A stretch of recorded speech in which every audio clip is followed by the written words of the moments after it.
Il n'est plus désormais nécessaire pour un étudiant de Douala de se déplacer pour la France pour poursuivre ses études en génie civil et en sciences de gestion. La Cato Saint-Jérôme de Douala vient de signer avec l'université CY Cergy de Paris une intention de création d'un laboratoire international associé en génie civil en collaboration avec l'École nationale supérieure polytechnique de Douala et l'École nationale supérieure polytechnique de Yaoundé. Les échanges se sont déroulés en présence du grand chancelier de Saint-Jérôme, son Excellence, Monseigneur Samuel Klida, qui exprime sa joie. Vous savez, ces derniers temps, il y a beaucoup de maisons qui s'écroulent. Il y a des routes qui sont un peu partout abîmées.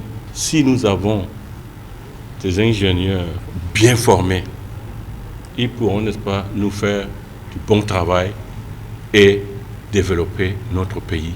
C'est ça l'intérêt de cette formation-là. Au terme de leur formation comme ingénieurs, ils obtiennent le diplôme, n'est-ce pas, de l'ingénieur français.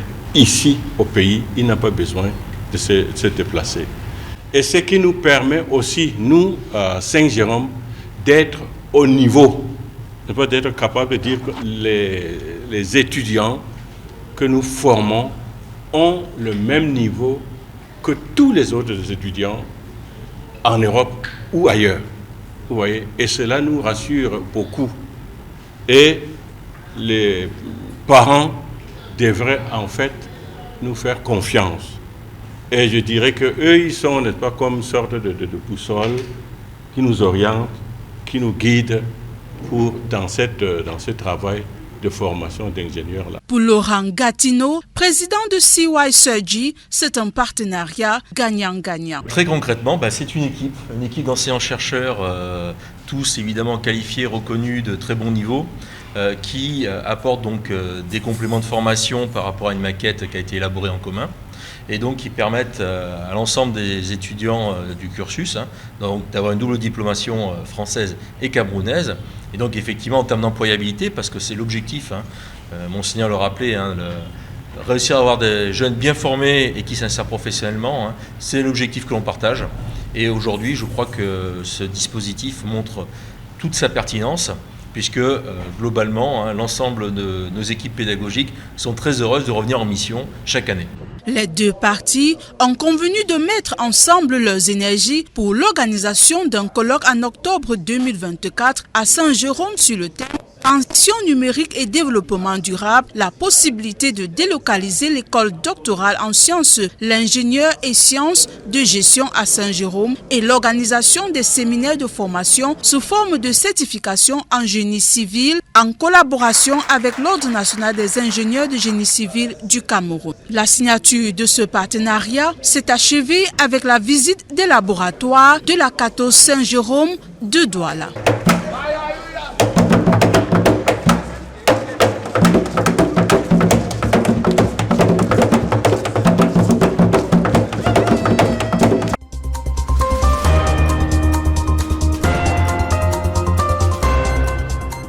A delegation from the CY Cergy University in Paris, France, led by its president Laurent Gatineau, has renewed its partnership with the St. Jerome Catholic University Institute of Douala. The 7-man delegation was at St. Jerome University last October 13 for a renewal of a win-win partnership getting to its 4th year. Officials of both higher learning institutions chatted on the renewal of a partnership that will permit students pursue their studies in civil engineering at the St. Jerome Catholic University Institute. The students will not only obtain a diploma in engineering, but also obtain a master's degree in research from the CY Cergy University in Paris, with the possibility of enrolling for a doctorate degree in the French institution. Professor Luciana Radu-Gagi from Cergy Pontoise tells us more on the partnership agreement. After 3 years of cooperation in the field of engineering, we have a double degree with Saint-Jérôme University, and after a very successful partnership, we think that we are ready for a consolidation phase.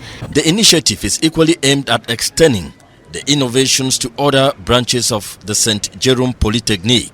The partners also signed an accord for the creation of an international laboratory associated with civil engineering in collaboration with the National Higher Polytechnic School of Douala and the National Higher Polytechnic in Yaoundé. We signed today an agreement saying that we engage in an international research center on civil engineering, meaning that teams, research teams, teaching teams from the two universities. During exchanges in the presence of the Douala St. Jerome Catholic University Grand Chancellor, Monseigneur Samuel Cleda, and the General Administrator of the St. Jerome Catholic University Institute, Dr. Emmanuel Poué, both universities agreed to organize the colloquium at the St. Jerome Catholic University in 2024, which shall center on digital transformation and durable development that will be aimed at delocalizing some programs and partnering with other structures and experts,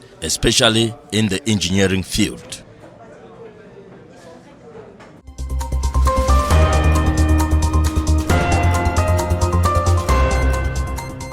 Les jeunes et les enfants venus des 4 coins de l'archidiocèse de Douala étaient réunis autour des aumôniers de paroisses et de zones ce dimanche 15 octobre 2023. C'était à la faveur de la messe solennelle de la rentrée pastorale diocésaine de la jeunesse et de l'enfance à la paroisse Saint-Sacrement de Dobon. Cette célébration eucharistique, présidée par le responsable de la commission diocésaine pour la catéchèse, l'abbé Martin Narc-Iquette, s'inscrit dans la dynamique du synode triennal des jeunes, initié par Monseigneur Samuel Cleda, archevêque métropolitain de Douala. Dans son homélie de circonstance, l'abbé Christophe Guécoum a mis en évidence toutes les dérives morales qui éloignent la jeunesse aujourd'hui de Dieu. Les jeunes veulent le salut et l'argent, c'est pourquoi beaucoup ont abandonné l'Église. A-t-il déploré? Jean chapitre 15 verset 5. Sans moi vous ne pouvez rien faire. Si l'Église donne l'opportunité à la jeunesse, c'est pour qu'ils se rendent compte que tout ce plein, toutes les plaintes qu'ils donnent, Jésus est capable de le donner. C'est pourquoi aujourd'hui, il fait une invitation à chaque jeune de venir à la noce, de venir jouir le bonheur qu'il a de festin. Donc en Jésus-Christ, il y a tout le bonheur. Mais parce qu'on cherche ce que les jeunes se plaignent, par rapport à ce que les jeunes se plaignent, on ne peut pas retrouver dans l'Église ces joies qu'on cherche. Et c'est complète en Jésus-Christ. Comme l'évangile de ces jours, comme la première lecture, il dit sur ce montagne, j'ai fait quoi? Préparer un banquet, un festin. C'est Jésus qui le fait. Ce n'est pas moi le prêtre qui appelle les jeunes. Ce n'est même pas l'archevêque qui appelle les jeunes. C'est Jésus lui-même, parce qu'il sait ce qu'il a réservé pour eux. Si l'archevêque de Douala vous a sollicité, c'est parce qu'il compte sur vous pour être des missionnaires en marche. Vous devez tout faire pour que ce synode porte des fruits pour le renouveau de l'archidiocèse de Douala, car vous êtes le côté visible de l'Église. Telles sont les recommandations du représentant du vicaire épiscopal de la zone Vaury 3 aux jeunes au cours de cette célébration. Le père archevêque demande aux jeunes de ne pas abandonner l'Église aux vieilles personnes. Nous ne sommes pas encore à ce stade-là. L'Église est une famille où on trouve des adultes, des jeunes et des moins jeunes. Donc, si les adultes travaillent dans la vigne du Seigneur, il faut que les jeunes qui sont là s'engagent aussi pour assurer cet avenir, l'avenir de cette église-là. Et la présence des jeunes aujourd'hui à cette messe, leur présence massive, est le signe qu'ils ont entendu l'appel du Père archevêque et qu'ils promettent de s'engager à la suite du Christ dans l'église qui est à Douala. Pour les aumôniers des jeunes, présents à cette messe, ce synode triennal diocésain sur la jeunesse est une solution aux difficultés rencontrées par les jeunes dans les paroisses. Donc, dans toute société, d'abord, les jeunes sont beaucoup marginalisés, particulièrement dans notre pays, le Cameroun. Et avec l'initiative que l'archevêque a mise sur place, je crois qu'elle vient d'abord à répondre à cette soif que les jeunes ont au plus profond d'eux. Et nous voyons que aussi même dans beaucoup de messes paroissiales la semaine, même les dimanches, c'est rempli de vieux. Les jeunes ne s'impliquent pas. Ils se croient peut-être un peu laissés par l'Église. Et cette initiative à l'archevêque a appelé les jeunes à un synode est très très important puisque les jeunes sont un peu délaissés dans beaucoup de parties dans la société. Au cours de cette messe, les collaborateurs de l'abbé Christophe Gekoum ont reçu des parchemins pour leur engagement indéfectible et leur amour pour l'Église. Beaucoup de reconnaissance et de gratitude parce que lorsqu'on a la vigne du Seigneur et lorsqu'on est au service de l'aumônerie diocésaine de la jeunesse et de l'enfance, c'est toujours beaucoup de joie de savoir qu'on apporte quelque chose et que le service, d'une certaine manière, est beaucoup récompensé et encouragé. Donc nous sommes dans la gratitude envers le Seigneur pour cette reconnaissance. Un engagement à la suite du Seigneur qui sera amplifié tout au long de cette nouvelle année pastorale par un engagement aux activités de l'aumônerie sous le regard bienveillant et paternel de l'aumônier diocésain des jeunes, toujours disponible pour la jeunesse de Douala.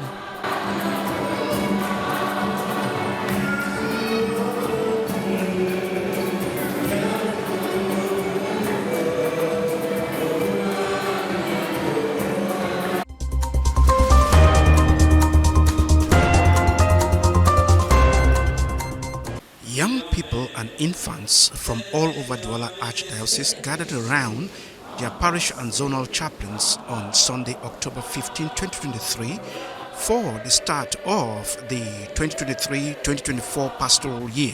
The Eucharistic celebration presided over by the head of the Diocesan Catechetical Commission, Reverend Father Nak Mate Iket, is part of the Triennial Youth Synod initiated by the Archbishop of Douala, Monsignor Samuel Kleder. In his homily, the Diocesan Youth and Infant Chaplain, Reverend Father Christopher Gekoum, pointed out that young people are drifting away from God today and are instead focusing on money. Young people want salvation and money, which is why many have abandoned the church, he said. He invited young people to seize God's invitation in that Sunday's gospel. Young people are asking for things that are found in Jesus Christ. And if they don't understand that everything is found in Jesus, they will get lost. Because the book of 1 John chapter 2 verse 15 to 17 says, you should not love the world and all that is in. Because the world and all that is there is passing away. Because we are looking for material things. And John chapter 15 verse 5 says, without me you can do nothing. That is why we are calling youth in today's gospel that we should come and enjoy the feast that the Lord has made for us. It is the Son. In Jesus Christ there is there's everything that we need. If we don't go back to Jesus Christ, we may never ever get all that we are looking for. And I want to add that all the people who are the richest, they come back to church to look for peace because they don't have peace in all that they are doing. So we need to pray for our young people to empty themselves in the plain complaints that they are trying to project, and then Jesus Christ will now fill them with the wonderful things. So the year of the synod is the most wonderful one, and I'm calling on all the youths to enter into that. Young people were told that if they give themselves to God, they will never go astray. As the representative of the Episcopal Vicar for Devori 3 Pastoral Zone and Assistant Parish Priest of St. Sacrament Parish Dokbong, Reverend Father Louis Bolu Bea notes. They have to be the missionary in our church. We need youth. We need the youth of our church to spread the gospel. They must spread the gospel through their manner, through their way of life, and through the message they have to bring to the other youth. So everywhere they live. The youth chaplains present at the Mass said the Diocesan Triennial Youth Synod is a solution to the difficulties young people are facing in parishes today, as the youth chaplain of St. Martha Parish, Lindi, Reverend Father Raymond Nokuna, explains. The synodality to call youth back to the church, we notice that most youths are not engaged in youth activities. They are like abandoned generally by the society, and the call by the Archbishop calling the youth to come back to the church or trying to discuss or dialogue with them. It's a very nice and great initiative. I think it opened the doors for most Christians the youth are suffering from. Like in our country, we notice that in most schools, in most universities, they go to school on Sunday Some teachers put their examination on Sunday. How would a youth who is engaged in church activities on Sunday be able to make a balance between those two? If he doesn't go to school, he will lose a certificate. If he goes to church, he will answer God's call. But he's found in a dilemma. He doesn't know what to do. So I think with this synod, the church will be able to defend the rights of those youths towards political leaders, towards the state, and try to bring back the value of Christians in the society. During the Mass, Reverend Father Christopher Gaycombe's close collaborators received attestations for their commitment and love for the church. Throughout this new pastoral year, emphasis will be laid on the commitment to follow Christ through youth chaplaincy activities under the supervision of the diocesan youth chaplain.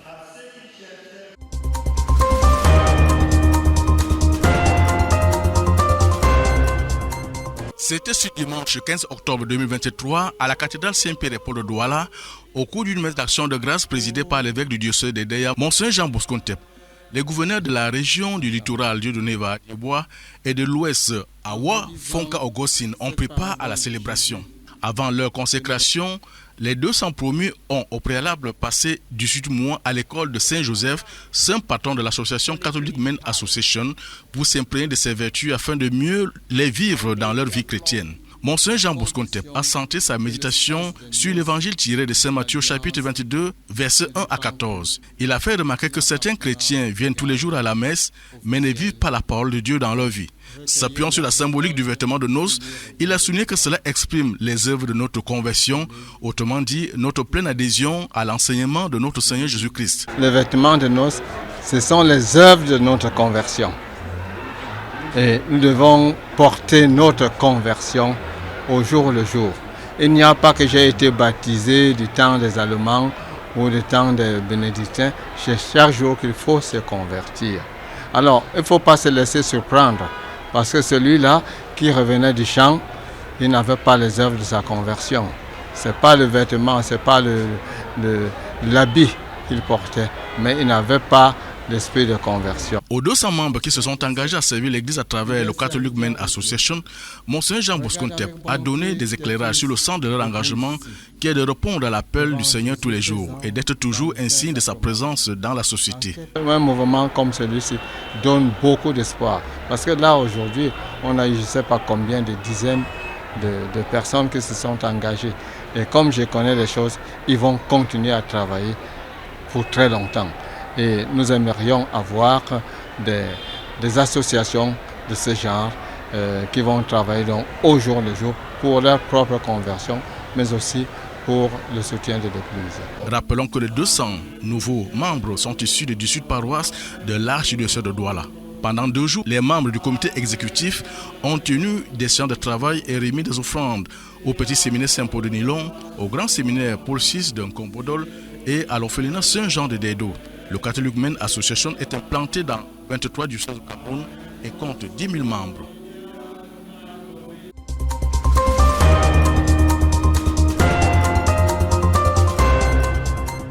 Monsignor Jean Bosco Ntep of the Edea Diocese had called on the Catholic Men's Association in Cameroon to go for radical conversion. The man of God was speaking in a homily he delivered at the St. Peter and Paul Cathedral while presiding over Pontifical Mass, marking the 28th Sunday in Ordinary Time Year A, where the CMA Cameroon was concluding activities of their enlarged national executives in the Archdiocese of Douala, drawing inspiration from Matthew 22, reading from the verses 1 to 14. Monsignor Jean Bosco Ntep said the invitation of God to his wedding banquet is a call to sanctification for all.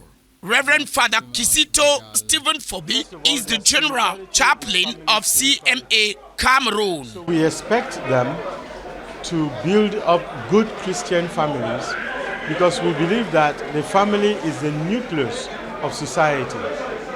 And if we build good families, then we'll have a beautiful society and a beautiful Cameroon on which we can trust. So we try to make them to be good fathers, just like St. Joseph was a good father. And also we try to make them to be responsible for the church. That is why one of their titles is Fathers of the Church. So they are both custodians of the spiritual aspect of the church, in the sense that they have doctrinal and biblical formation, and they also have responsibility for the material aspect of the church. So they take care of the church grounds, they help the bishop in his apostolate, and then they help to build their local parishes. The Pontifical Mass witnessed the dedication of some 200 new members of the Catholic Men's Association in Cameroon and in the Archdiocese of Douala, witnessed by thousands of Christian faithfuls. Reverend Father Kizito Fobin equally comes back to what the church expects of the Catholic Men Association. We have known an exponential growth, and the growth is not only in quantity but also in quality, because these guys have a solid spiritual formation, and what we want them to be is to be like yeast.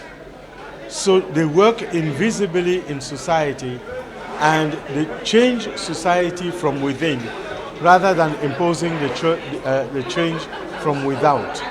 That is why we expect them at their work to revolutionize their workplaces. We expect them to revolutionize the Njangi groups. We expect them to be the leaven that is working discreetly but efficiently. Members dedicated into CMA Cameroon are celebrated with a solemnity and joy with family members and friends who turned the cathedral courtyard with bouquet of flower to thank God for a transformed life. What does this dedication mean to their spiritual, family, and even social being? Before I say anything, I want to thank the wisdom of the church for giving us the opportunity to make in such a way that you can journey with the church and your Christianity. Because I remember when I started as a child in Masavan, go to youth movement. Today I'm in the CMA. I want to first of all thank the church for giving us the opportunity to journey in your Christianity. It's a great wisdom.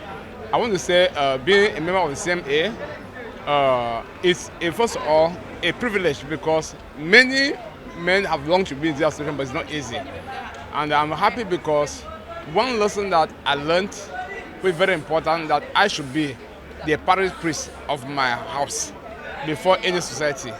Being a member of St. Joseph is all about following the lifestyle of St. Joseph. Joseph was a calm, humble, honest, responsible man. And those qualities of his is what we in St. Joseph are following. We follow behind him, we follow in his footsteps and try to mold our lives and our families in that fashion. Doing that, we believe will make our homes, our community and the church a better place. It should be recalled that CMA Cameroon was created in 1980 in the Diocese of Kumbu by the then Bishop of Kumbu, His Lordship Bishop Cornelius Fontem Eswa.